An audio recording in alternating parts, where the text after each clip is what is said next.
Essas são as Cataratas do Iguaçu, patrimônio da humanidade, uma das novas 7 maravilhas da natureza. Essa esplêndida sequência de cachoeiras fica na cidade de Foz do Iguaçu, do Brasil, morada de um dentista genuinamente curioso chamado Alexandre Kramer, que decidiu pesquisar as origens da família dele e acabou se deparando com revelações inimagináveis. Ele descobriu informações inéditas sobre a imigração do povo de um pequeno país europeu para as Américas, sobre noivas que se casavam de preto, batalhas envolvendo povos originários, um cemitério secreto, muito sofrimento, perseverança e resiliência. Acompanhe agora essa surpreendente história sobre a saga humana.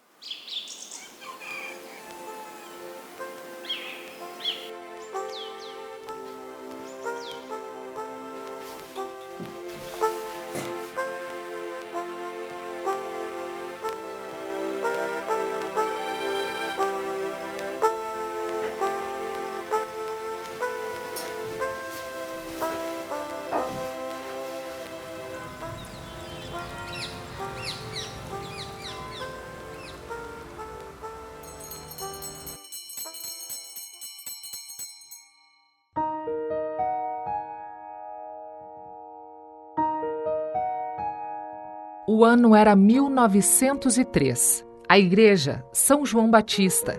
A cidade, Santa Cruz do Sul, no Rio Grande do Sul, sul do Brasil. A noiva, Maria Pierret.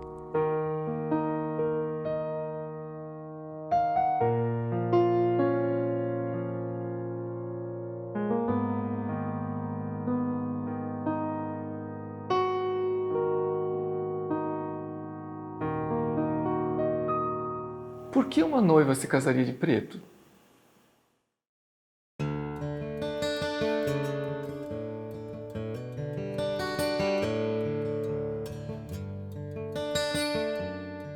Maria Pierret era minha bisavó materna. Ela falava muito bem o alemão e o francês, e nós acreditávamos que ela era alemã porque a certidão de casamento dela afirmava isso. E uma parte da família, por ela falar francês, acreditava que ela era da França. A vovó Maria Pierret, ela sempre comentava que tinha vindo da França, que ela era francesa.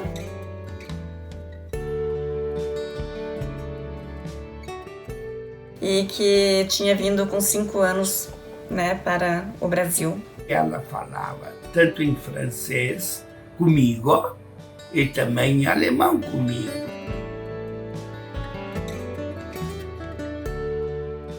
Eu era piazinho ainda. Ela contava os números de 1 a 10, ou até mais, em francês.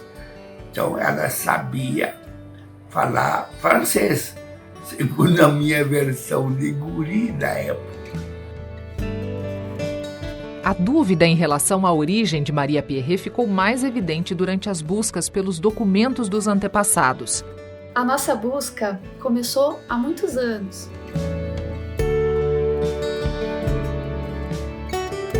Para buscar a cidadania alemã. Conseguimos muitos documentos, infelizmente faltaram alguns, e não conseguimos efetivar esse pedido de cidadania alemã. 13 anos depois, os meus sobrinhos, a Flávia e o Felipe, filhos do Alexandre, começaram a insistir que a gente retomasse essas buscas, porque eles já eram adolescentes, eles tinham muito interesse em morar fora e eles queriam descobrir essa história nossa.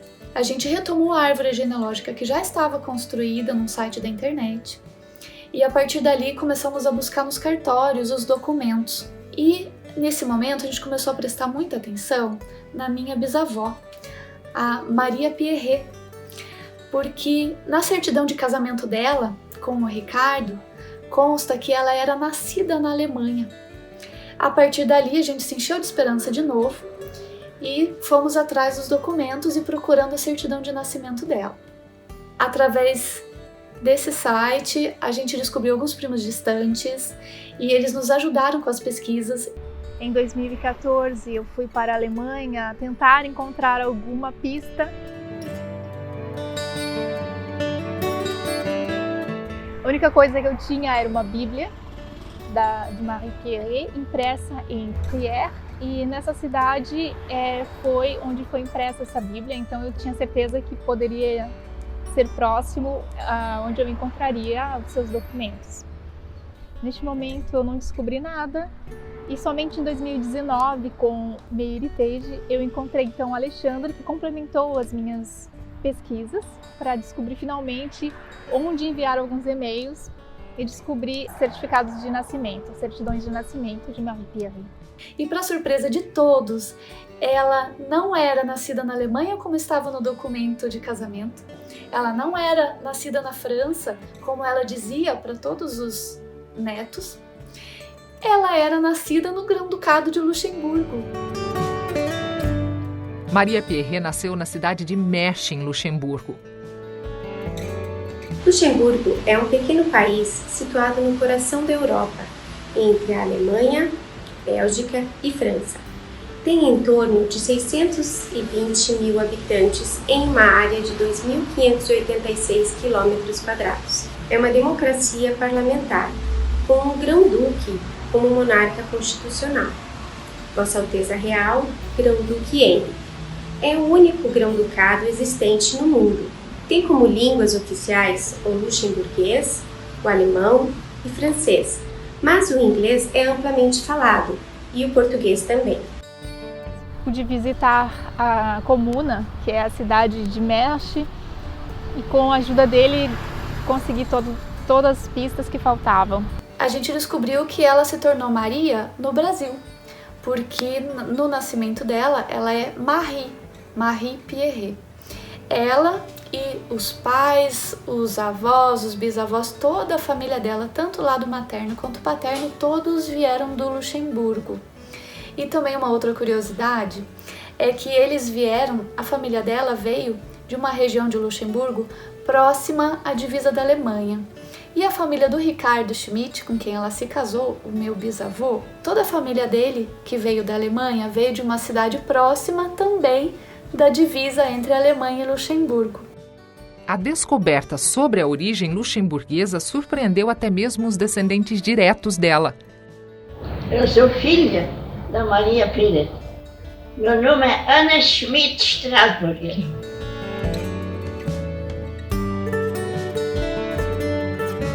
...98 anos. Bem velha já, quase 100. Tu tens alguma referência de que tua família veio de Luxemburgo ou a mãe falou alguma coisa sobre isso? Nunca falou nada?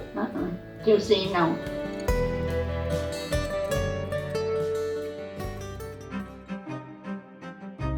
Maria Pierret era filha de Dominique Pierret e Anne-Marie Storck. Quando ela nasceu, Dominique tinha 28 anos, era alfaiate. A mãe Anne também tinha 28 anos. Ela cuidava da casa e dos filhos. Os descendentes sempre consideraram que Maria Pierret era filha única, porque ela comentava apenas de uma irmã que já havia falecido. Mas durante as pesquisas, descobriram que ela tinha 4 irmãos: Dominique, Karl, Suzanne e Elisabeth. Isso consta no censo realizado em Mersch no ano de 1887. Essa família embarcou na Bélgica, no porto de Antuérpia, muito provavelmente atraída por propagandas que divulgavam a América do Sul como uma terra de prosperidades.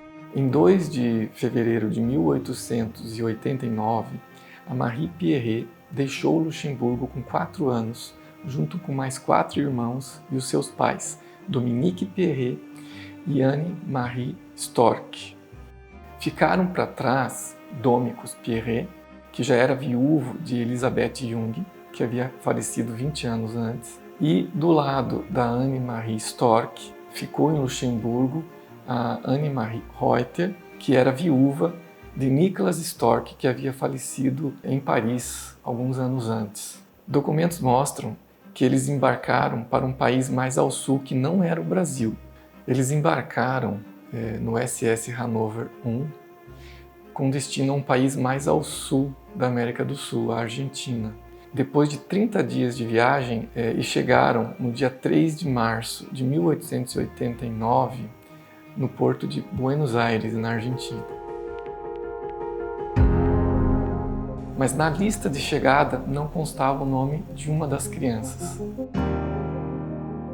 Ela contou a história da vinda deles, né, no navio, e que tinha sido uma viagem muito longa e muito sofrida, e que ela havia perdido a irmã Elisa no navio e tinha sido enterrada no mar.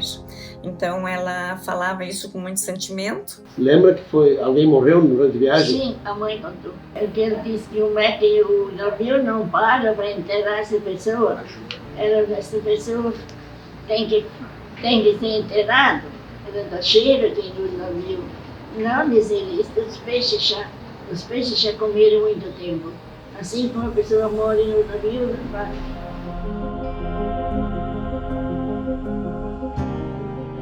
Uma carta escrita por outro imigrante luxemburguês que fez o mesmo roteiro em direção a Buenos Aires em outra viagem descreve as condições a bordo.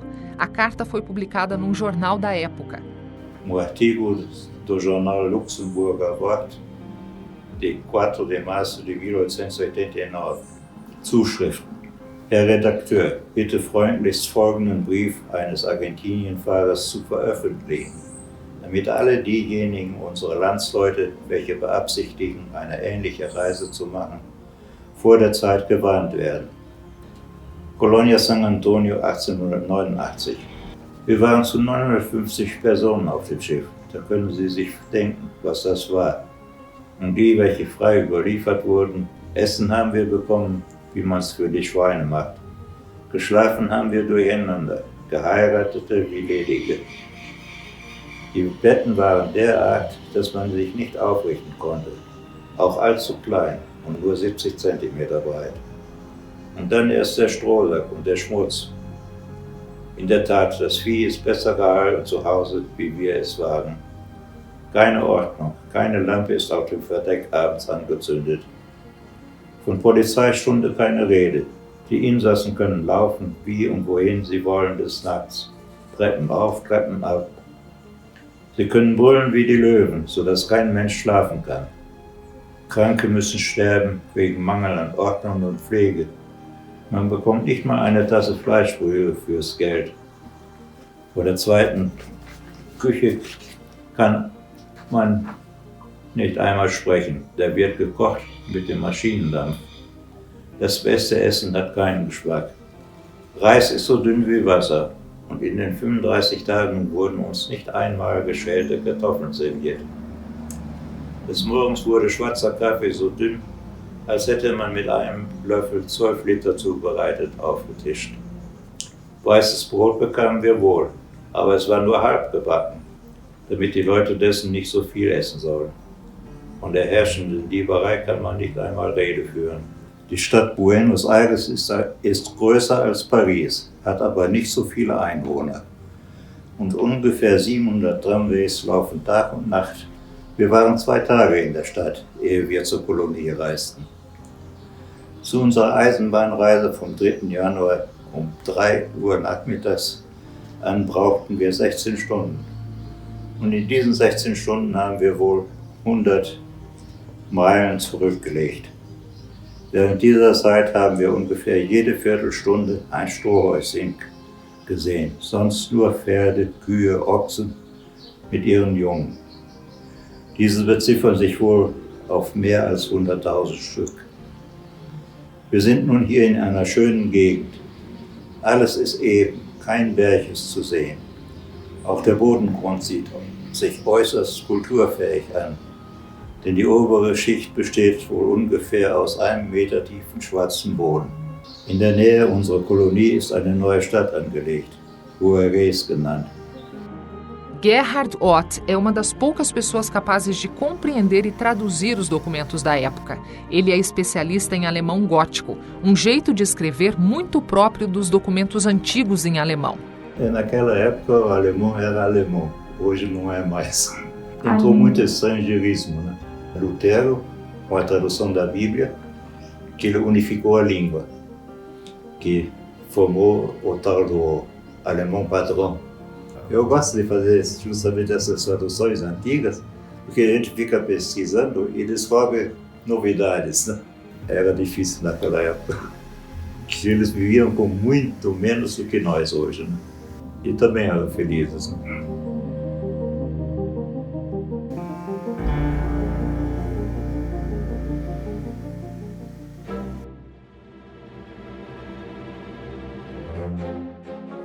A partir daqui, são conjecturas. Nós acreditamos que a família Pierret foi influenciada pelo projeto de migração dos luxemburgueses desenhado pela Igreja Católica na figura de um padre redentorista chamado Didier. E provavelmente os Pierret foram influenciados por esse movimento social e naquele ano cerca de 1.000 luxemburgueses deixaram Luxemburgo. Isso representava 0,5% da população.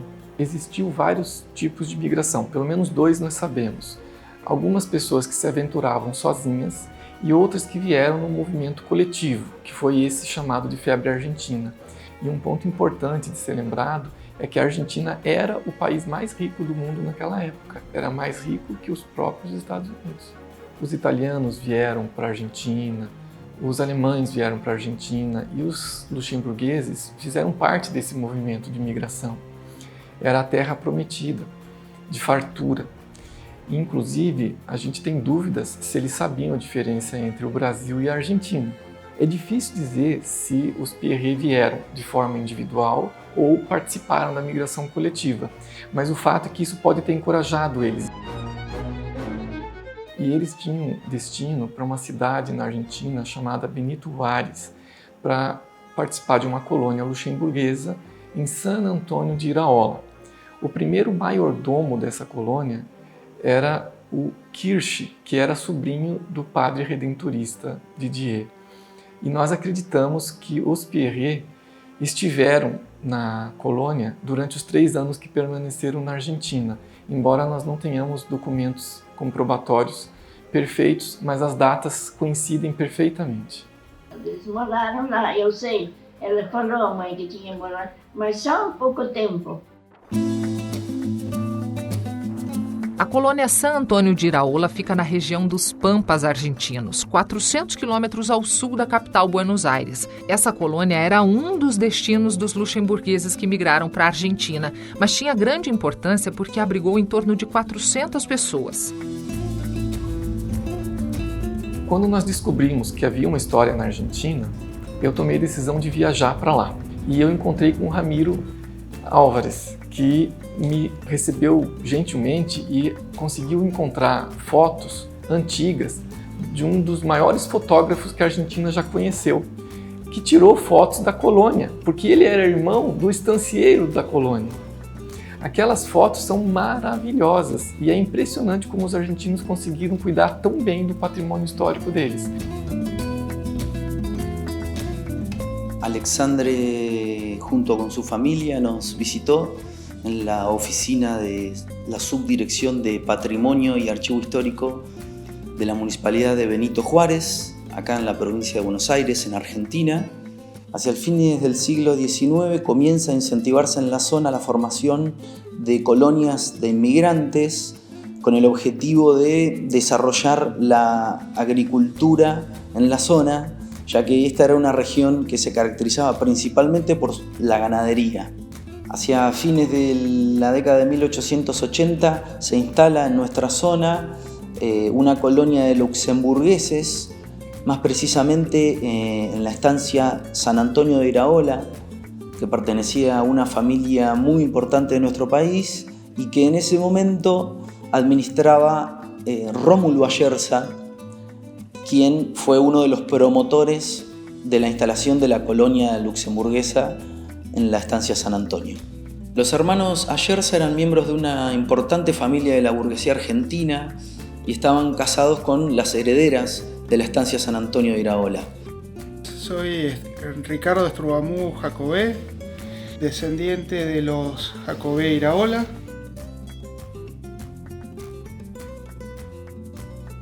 Propietario todavía de una parte de la estancia, de los alrededores de la casa principal, probablemente parte de la colonia luxemburguesa o en sus alrededores inmediatos. Bueno, nos convoca Alexandre, que ha hecho una investigación fabulosa sobre los orígenes de su familia y de esta inmigración. Francisco Ayerza, que era marido, no era propietario, era marido de Josefina Jacobé Iraola, una de las herederas de San Antonio de Iraola. Había 3 herederos más, entre ellos mi bisabuelo. Francisco Ayerza era abogado, pero se lo recuerda mejor por sus trabajos en fotografía. Y Rómulo Ayerza estaba casado con María Jacobé Iraola, heredera directa de la estancia San Antonio de Iraola, y en ese momento era el encargado de administrar la estancia. Pensé que conocía bastante de la agitada vida de la estancia. Siempre ha sido una zona de frontera, había muchos problemas de invasiones en el partido de Benito Juárez, que en ese momento no existía, era la frontera contra el indígena, y mis antepasados se instalaron allí porque había tierras libres. Negociaban con los indígenas y bueno, tenían sus ganados como podían y defendían sus vidas junto con la de sus empleados a balazos, ¿no? Era una vida dura. La última invasión terminó en 1875 aproximadamente. Después hubo un periodo de cierta inseguridad, digamos, y después empezó a prosperar todo. En ese sentido, Rómulo Ayerza hace un contrato con el padre redentorista Jean-Pierre Didier y traen una colonia de luxemburgueses a estos campos para desarrollar la agricultura. Que solo una parte de la estancia, que era muy grande, medidas inmensas, qué sé yo, de 20 kilómetros por 20 kilómetros, unas superficies inconmensurables, pero solo una parte es agrícola, es como la frontera de la agricultura. Yo ignoraba.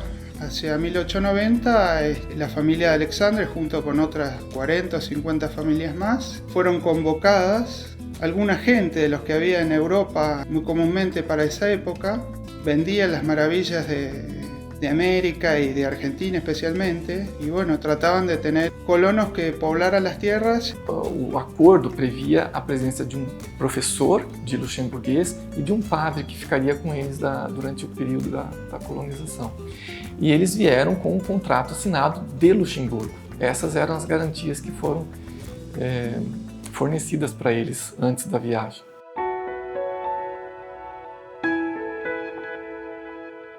O problema que vai acontecer mais tarde, e é sabido, é que eles talvez tenham sido ingênuos de acreditar em premissas talvez muito otimistas, porque faltou talvez planejar ali as dificuldades que eles teriam com o clima, com a adaptação numa terra que não conheciam a língua. E, enfim, a economia da Argentina e a própria economia global, que começou a afetar também as situações mais locais dentro da Argentina. Nós sabemos que a colônia não prosperou. Os colonos se endividaram, as colheitas fracassaram, eles tiveram problema com o clima e eles encontraram a terra com necessidade de preparo, de manejo, que eles não esperavam ter esses tipos de dificuldades. Nós sabemos disso porque eles registraram um protesto no jornal local. Gracias a una carta que envían los colonos luxemburgueses al periódico El Fénix de nuestra ciudad en octubre de 1890, pudimos conocer algunas cláusulas del contrato. Pudimos averiguar, por ejemplo, que el contrato que habían firmado los colonos con Rómulo Ayerza sería por una duración de 6 años, que el encargado de la estancia San Antonio de Iraola pondría las tierras, los colonos pondrían su fuerza de trabajo y las ganancias se repartirían.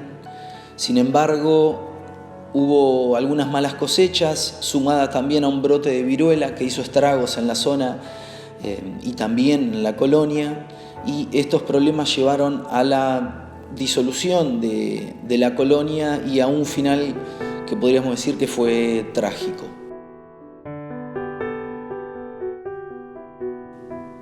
Juárez, octubre 10 de 1890. Hace poco más de un año, el Fénix, inspirado por ideas de justicia y con el objeto de poner en evidencia ciertas cláusulas de un contrato que existía entre los infrascriptos y el señor Ayerza, ha publicado la traducción fiel de dicho contrato, cuyo original es en idioma alemán, y se ha servido a acompañarlo de comentarios que en aquel tiempo, por ser recién llegados a esta hospitalaria tierra y aún ilusionados por las aparentes ventajas y libertades que ostentaba el aludido contrato, consideramos algo exageradas y hasta importunas las observaciones que se hacían al respecto. Hoy, señor director, el refrán inglés "Time proves everything", o sea, el tiempo prueba todo, ha venido con los hechos producidos desde entonces a probarnos no solamente el acierto de dichos comentarios, sino poner en evidencia la buena fe y el móvil elevado del que los hacía. Entre los muchos compromisos del contrato figuraba la obligación de darnos animales adiestrados para el trabajo y en lugar de ellos se nos han entregado animales chúcaros que han llegado hasta a estropear algunos de los nuestros. Más tarde nos apercibimos de que la mayor parte de la tierra que según compromisos estipulados en el contrato debía ser apta para el trabajo o eran terrenos bajos o trabajados desde varios años por otros agricultores que nos habían precedido y por lo tanto inadecuada para prestarse al cultivo durante otros 6 años, como se pretendía. Nuestra cosecha en su mayor parte destruida y nuestros recursos propios agotados, nos veíamos en el caso de volver a principiar, tropezando con la dificultad inesperada de ver que el administrador, menospreciando los deberes de justicia, se apoderó del poco trigo que nos sobraba. En una palabra, se nos ponía en el caso de perder el fruto de nuestro trabajo no sembrando la tierra ya preparada, o bien de encontrarnos sitiados por el hambre. Y nos vemos en el caso de apelar al fallo de la opinión pública para escarmiento de los que, menospreciando el derecho de cualquier ciudadano a la libertad, tratan de esclavizar al trabajador por medios inadmisibles y hasta contrarios a las leyes liberales que rigen en la República Argentina. ¿Cómo calificar este proceder? Lo dejamos al criterio de cada uno. Solo queremos hacer constar los hechos.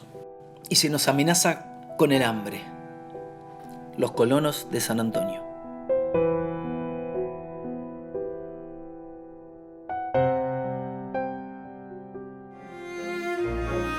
Misteriosamente no hay muchos datos sobre el paso de los colonos en nuestra ciudad.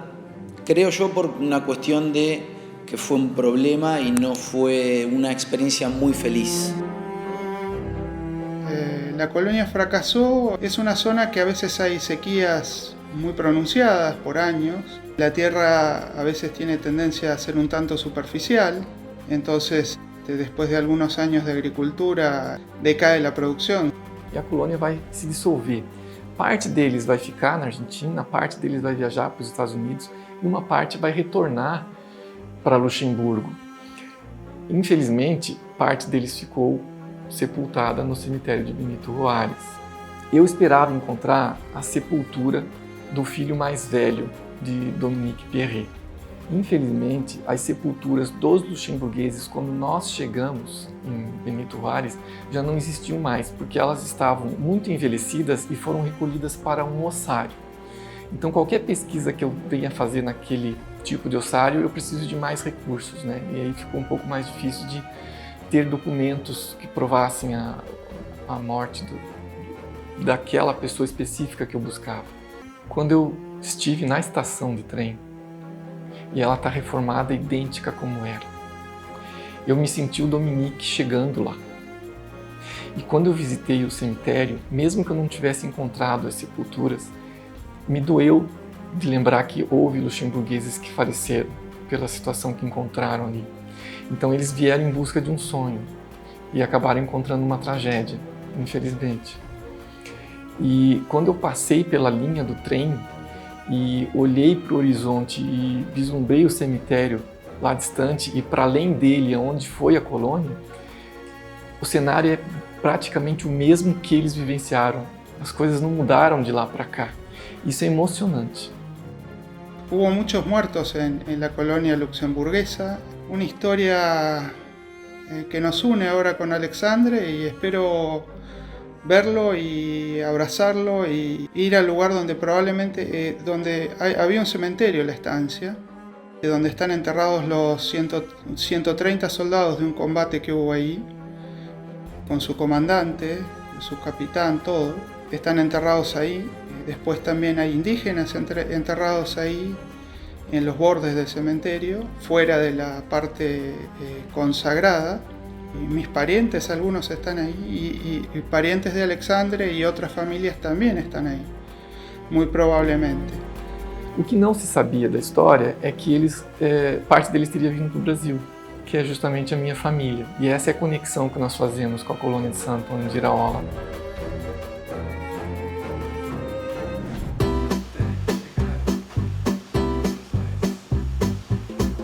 Nós não temos registro da entrada dos Pierret no Brasil, mas nós sabemos, através da certidão de batismo que foi feita no Brasil, do filho mais novo dos Pierret, que é o Jacob Pierret, que ele é nascido na Argentina, com data de 24 de janeiro de 1892. Eu sou bisneta do Jacob Pierret e sabia muito pouco a respeito dele.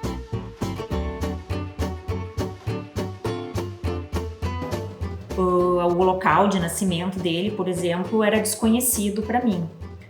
O que eu sempre ouvia é que ele teria nascido num navio a caminho do Brasil. Como a origem do sobrenome Pierret é luxemburguesa, na minha concepção seria um navio vindo da Europa para o Brasil. E aí, quando eu conhecia o Alexandre e a Annelise, comecei a me interessar mais para saber sobre a origem da família. Fui conversar, procurar informações com o meu tio, o do Pierret, e ele me disse que o Jacó nasceu num navio vindo da Argentina para o Brasil. Então fui em busca de registros e não encontrei certidão de nascimento do Jacó. Se ele não nasceu no Brasil, então não encontraria, né? Mas eu encontrei a certidão de batismo dele. O batizado foi no interior de Santa Cruz do Sul, aqui no Rio Grande do Sul. E nessa certidão de batismo consta que ele nasceu na Argentina. E baseado nesse documento, nós podemos afirmar que os Pierret estiveram na Argentina entre 1889 e 1892, que são os anos exatos da existência da colônia luxemburguesa de San Antônio de Iraola, próximo a Benito Juárez, na Argentina. Porque as datas de chegada lá na Argentina e de chegada no Brasil coincidem com o momento exato em que a colônia existiu. E então isso confirma o que o meu tio comentou sobre o nascimento dele ter sido no navio a caminho do Brasil, vindo da Argentina. E também coincide com as pesquisas do Alexandre sobre essa migração luxemburguesa para a Argentina. Então a família Pierret inicialmente foi para a Argentina e depois veio para o Brasil, coincidindo com o nascimento do Jacó. A igreja em que Jacó Pierret foi batizado em Santa Cruz do Sul, já no Rio Grande do Sul, no Brasil, chamava-se Igreja São João Batista. É a mesma igreja onde a irmã de Jacó, Maria Pierret, se casou usando um vestido de noiva preto aos 18 anos. Já tinha se passado pelo menos uma década desde a chegada dos Pierret à América do Sul. A foto que mostra a Marie Pierret e o Ricardo Schmidt, essa eu consegui num determinado dia aqui em Santa Cruz. Eu fui no cartório de registro civil em busca de uma certidão e lá uma das moças que me atendeu viu que eu era Schmidt e disse assim, talvez nós sejamos parentes. Ela me falou de uma tia que mora aqui na região sul de Santa Cruz, que tinha muitas fotos antigas. E um dia eu contatei essa pessoa, fui na casa dela, fiz cópias de todas as fotos, como eu sempre faço, eu faço cópias das fotos e guardo esse material, mesmo que eu não saiba exatamente quem são as pessoas, muitas delas eu não sei, né, eu acabo descobrindo depois. Quando nós recebemos a fotografia do casamento da Maria com o Ricardo, nós ficamos muito surpresos e também um pouco chocados, porque a gente não sabia que ela tinha casado de vestido preto. Nós não conhecíamos essa história e nem sabíamos se era uma tradição ou se era algum motivo ocasional. Então a gente, a partir dali, começou a buscar os motivos disso tudo. Eu sei que parece chocante para o público de hoje que um vestido de noiva não seja branco, mas por muito tempo um vestido de noiva nem sempre foi branco. A gente precisa entender que por muitos séculos, até o século XIX, ou seja, no século XVIII, no século XVII, no XVI, lá para a Idade Média, o seu vestido de noiva era o seu melhor vestido. As populações de mais alta renda poderiam fazer um vestido específico para aquele dia especial. É o caso de rainhas que fazem isso, princesas que fazem isso. Mas, de maneira geral, a população, de mais baixa renda casa com o seu melhor vestido. E muitas das vezes o seu melhor vestido não é branco. Então as pessoas se casavam de azul, as pessoas se casavam de verde, as pessoas se casavam de rosa, né? E uma das coisas que também é comum na Europa, em locais de clima mais frio, quando você está no outono e no inverno, em alguns lugares, por exemplo, como Luxemburgo, que é um lugar mais frio, o outono e o inverno duram muitos meses. Então, nesses períodos, você escolhe tecidos mais escuros para ter as suas roupas, um marrom mais escuro, um cinza mais escuro, um preto. Então, se por acaso essa pessoa está se casando no outono ou no inverno, é natural que o seu melhor vestido dessa estação seja um vestido mais escuro. É importante salientar que para muitas famílias de imigrantes, o casamento tinha uma visão bastante utilitária. Por isso se vê a noiva de véu branco e de vestido preto. Porque esse véu branco, como todas as noivas, por uma questão de atestar a pureza e a castidade desta noiva. A primeira pessoa que, digamos assim, massificou o vestido branco como vestido de casamento foi a Rainha Vitória. Ela se casou em 1840. Ela escolheu um vestido branco para se casar. Quando esta mulher tão importante se casa de branco, vai se massificando o branco. E aí vocês podem se perguntar, então por que uma pessoa que se casou em 1903, já que a Rainha Vitória massificou essa história do branco lá em 1840, por que ainda existiriam pessoas se casando de roupas mais escuras? Bom, gente, é porque, primeiro, o casamento de uma rainha, ele vai ditando regra, ditando moda, sobretudo, primeiro, entre os mais ricos. Então, os aristocratas da Inglaterra, eles começam a adotar o branco também para se casar, e depois isso vai se massificando de maneira geral entre os ricos, entre as famílias nobres e os burgueses de muito dinheiro na Europa, também vai a tendência para os Estados Unidos. Então a gente pode dizer que essa massificação do branco no vestido de noiva só vai chegar nas populações de mais baixa renda com o passar das décadas. Vale lembrar que em algumas regiões da Europa era comum que as noivas também usassem um tecido mais escuro para se casar. Por exemplo, entre as Pomeranas. A Pomerânia é uma região que fica atualmente, ela fica entre um pedaço da Alemanha e um pedaço da Polônia.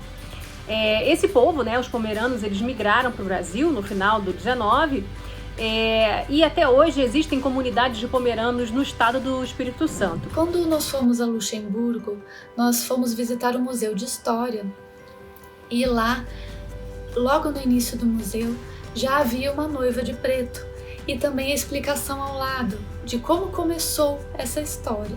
Então lá no museu eles explicavam que as noivas se casavam de preto por causa da época feudal ainda, porque o senhor feudal tinha o direito à primeira noite, então era conhecido como a primeira noite da noiva, e ela era obrigada a ficar com o senhor feudal e não com o seu marido.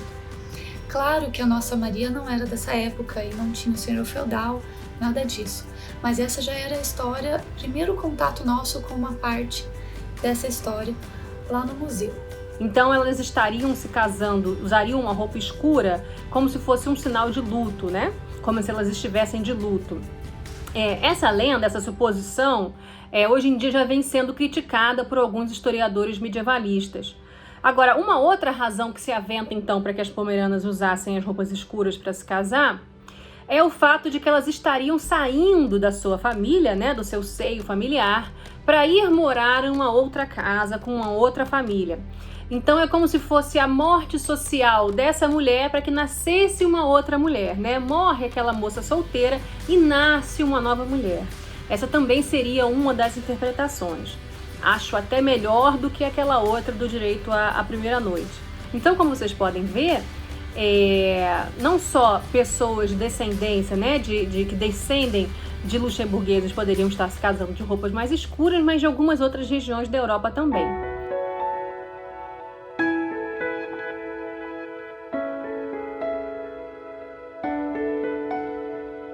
A gente compreendeu que a Maria não tinha nenhum motivo triste. Ela se casou de preto porque era a tradição deles. E o véu branco é o que significava a pureza da noiva. E o vestido preto era tão somente o costume, porque nessa época não se fazia um vestido especialmente para o casamento. Então elas usavam o melhor vestido que elas tinham. E normalmente eram vestidos escuros, porque já vinha da Europa essa dificuldade com o clima muito frio e a dificuldade em lavar e secar as roupas. Então eles usavam roupas mais escuras para poder usar mais vezes e também para poder passar para outras gerações. Tu sabe por que casavam de vestido preto? Era moda. Era moda? Era moda. Acertou, dona. Então a gente descobriu que ela não tinha nenhum motivo triste. Pelo contrário, ela se casou, eles se escolheram, não foi um casamento obrigatório. Quando eu coloquei o vestido pela primeira vez, o que eu senti foi muita emoção. Muita emoção. Eu não tinha nem imaginado como eu me sentiria. Então quando eu me vi no espelho, eu me senti no lugar dela. E eu senti uma alegria imensa, e eu acredito mesmo que foi isso que ela sentiu.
ela era uma pessoa muito fina, ela era muito requintada, ela se vestia muito bem, usava vestidos pretos, né, muito bonitos, inclusive.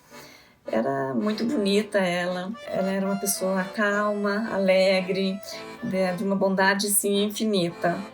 E a gente nunca via ela triste, ela estava sempre alegre, comentando. A minha mãe ela era muito querida, ela tinha bastante vizinhança, todo mundo gostava dela. Ela criou 12 filhos, 6 rapazes e 6 moças. De mim tem uma mais nova. O meu avô Ricardo era luterano, né? E ele se casou com a Maria Pierre na Igreja Católica e permitiu que todos os filhos fossem batizados na Igreja Católica e que seguissem a religião da mãe.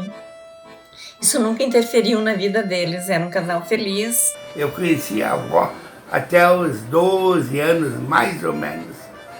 12, talvez 15 anos. Né? Depois ela morreu e hoje está enterrada aqui em Capivara, pertencente ao município de Pinheirinho do Vale. O que aconteceu com nós, aconteceu com todas as pessoas que nós entrevistamos durante as pesquisas. Nós achávamos que éramos descendentes de alemães e descobrimos que éramos descendentes de luxemburgueses. Há muitos brasileiros descendentes de luxemburgueses que não sabem a sua origem, que desconhecem a sua origem. Então, a ideia de você trabalhar um documentário que explique isso para esses descendentes pode talvez marcar o encontro de muitas pessoas com sua própria história. Eu não tenho como descrever em palavras o que eu senti durante o processo de pesquisa, porque as coisas vão acontecendo e você vai sentindo aquilo. Mas estar na terra onde eles pisaram, saber que eles passaram por lá, olhar para a paisagem que eles olharam e saber que ela não mudou de lá para cá, e estou falando de coisa de 100 anos, 120 anos, visitar a sepultura deles lá na Europa, dos mais antigos, e isso é emocionante. Você poder se ajoelhar próximo à sepultura de uma tataravó, descobrir que ela está lá, bem cuidada, inclusive. E saber que as pessoas se preocuparam com isso.